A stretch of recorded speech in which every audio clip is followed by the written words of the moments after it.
I'm drawing 79, and things that are currently on my mind are circlification, continuing the decoration project on the exterior of my base, the chicken farm, where I need feathers essentially for fireworks, squid farm in the industrial district, and lighting up the area around Twang. Villages are the big thing on my mind at the moment. 1.15 means that trading is now limited to 2 trades a day. There is no way that the dozen fishermen in my trading hall are going to cut it. I've been thinking about why Mojang have made this nerf to villager trading. In my opinion, Mojang consider the repeated zombification of villages overpowered, and so they've changed this process to make it that much harder. The nerf is easy enough to get around, you just build bigger trading halls. But the resources needed to zombificate hundreds of villages multiple times, as opposed to a dozen or so, is now going to be the limiting factor. In my single player world, I have not zombificated librarians. I have this Fletcher farm in my old villager trading hall. It's not particularly safe, there are lots of zombies and stuff around. But what I need to know is, do I continue expanding this village here, or do I encourage Fletchers in the public trading hall? I would also like access to 100 fishermen, 100 clerics, 100 masons, village trading halls on that sort of scale. I have asked permission to build a trading hall in this scale. I know mods are toying with the idea of reintroducing the old 1.40 mechanics, but I don't know if they're actually going to do that or how long that will take. So this is the honey shop. I've never used honey before, have no idea how it works. So you can get hives, but you have to contact Osvalo in game or in Discord. Beehives are 3 diamonds each, blah blah blah. Honey, I might try buying some honey and seeing what that's like to eat instead of golden carrots for a while. But it doesn't stack to the same level. You've also got the honeycomb blocks, and you've got the honey blocks. Thought I was going to get some map making tips or some building tips when I looked inside this chest. No. Archery range, which would make me think that she is intended to put Fletchers in here. So it would be nice if she could get one with every single type of arrow. There's quite a few Fletchers though. There's about 12 or 13, I think. I can't remember off the top of my head, but that would be really, really nice. I think it is probably prudent just to take one of these signs. I've been looking at these various jobs that Real has said need to be done. This one has really piqued my interest. Some of these seem quite creative, like the lava fountain or the mage tower. I'm not the best builder in the world, or I'm not very confident in my builder yet, but a small marketplace, I think I could just about manage. So I'm going to take that and declare that I am going to do that job. So if you fall down this, you might die. Lucky I had feather falling fall.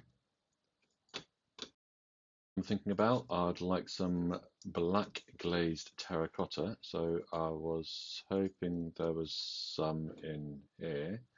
This place is completely empty. Black and red wool, how much are these? There we go. Full circles of any colour, 6 diamond, mix and match 27 stacks of wool, 8 diamonds. Use your own shulker or leave an empty shulker, 2 diamonds. Oh, large altars, contact that one too.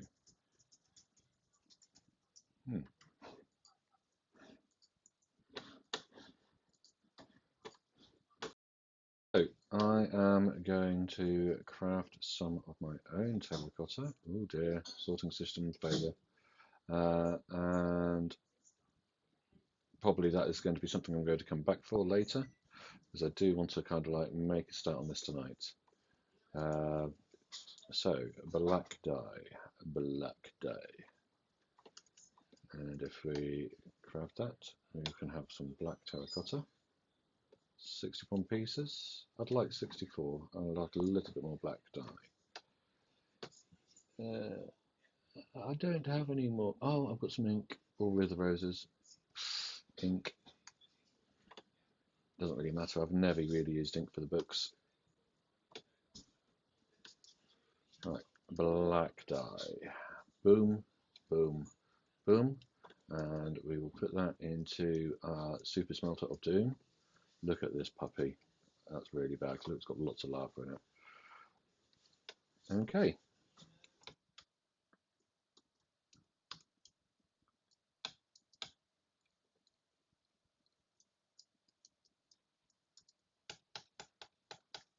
There, much safer.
Okay, this marketplace is now pretty much done.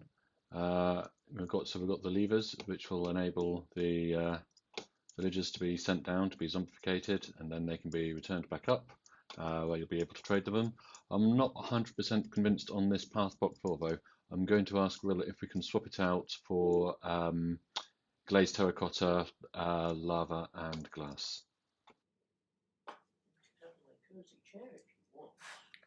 Back at my base, I'm going to carry on with the circlification project. I want to put sea lanterns and dark prismarine spirals around these kind of like circles, which are the mob grinders in my base, because I think it will look cool.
It's still not quite finished. I just need to put in some dark grey concrete and some yellow wool and carpet and stuff on top, and then that should pretty much be finished.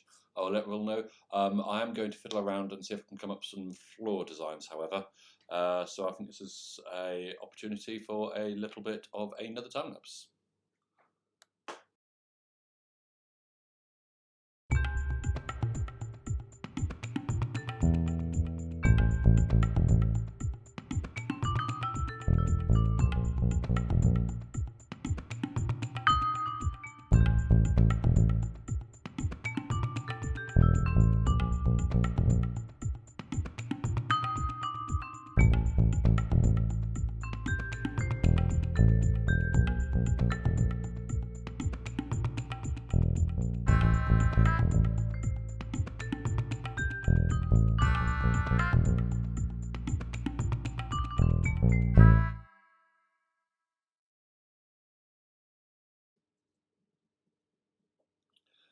The other thing I wanted to get done on this video is build a squid farm.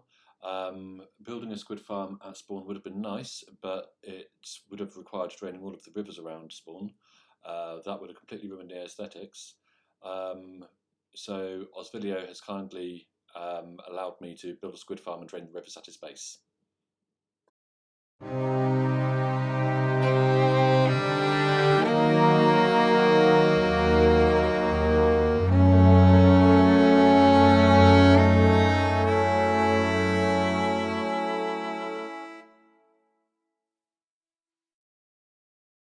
Today in Minecraft, I have been to the ice farm. I've done this to collect some ice. I've also managed to collect some spruce fence gates from my base.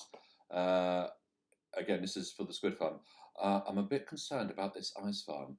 That shulker, the previous one, it broke off and it just kind of like it went to the space just next to it. So it went to this space just here. So it got pushed by a piston. I don't know if you can. I don't know if I can kind of like show you. I'll see if I can just get underneath there. Yeah, even if I did that, there's a piston there which pushes this shulker into this hopper, but obviously it doesn't go into the hopper. It just kind of like floats around and despawns up there. So I don't think this ice farm is working as intended. Also, there were bits and bobs floating around into shulker into the chest, like golden carrots, which is fine as long as you get a complete stack or picks and stuff, and that is going to break the sorting system. So the picks I just put back. I stole golden carrots, there were like 10 of them. Oh no, I didn't put them there. And I've got those picks as well. Well, I don't have those picks. Somebody has those picks. That one's only efficiency 3. Anyway, I'm going to go and build the rest of the squid farm.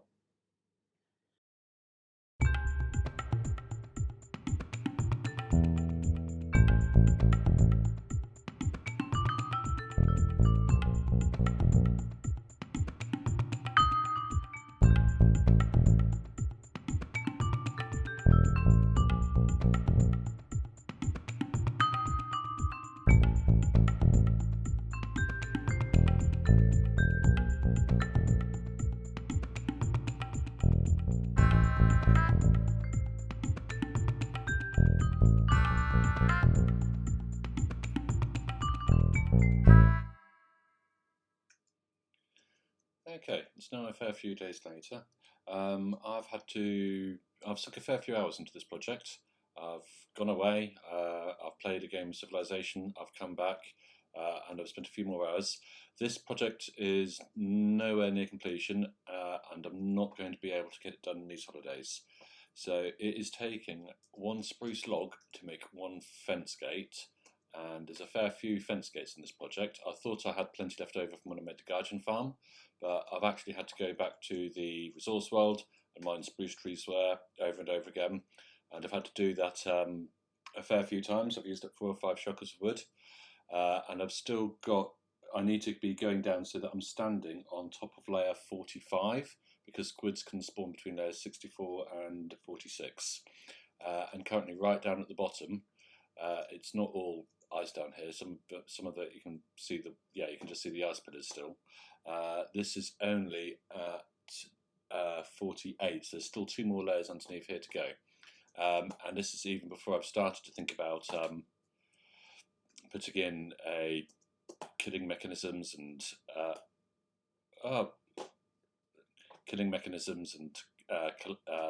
storage things and that sort of thing as well. And I still need to drain the rivers on either side. I like doing that last because it's kind of nice, I think, to kind of like have the efficiency of the farm slowly increase as you do that bit. But the draining of the rivers, I think, is the smallest bit of this project. I'm going to pack the last remnants of hair. I was just packing away because my ender chest is completely full of things like dirt and grass and stone. So I'm just going to be putting these things away. I'm going to call this video here because my desktop is absolutely crammed full of bits of time lapses and whatnot. I hope you enjoyed this episode. Take care. Bye.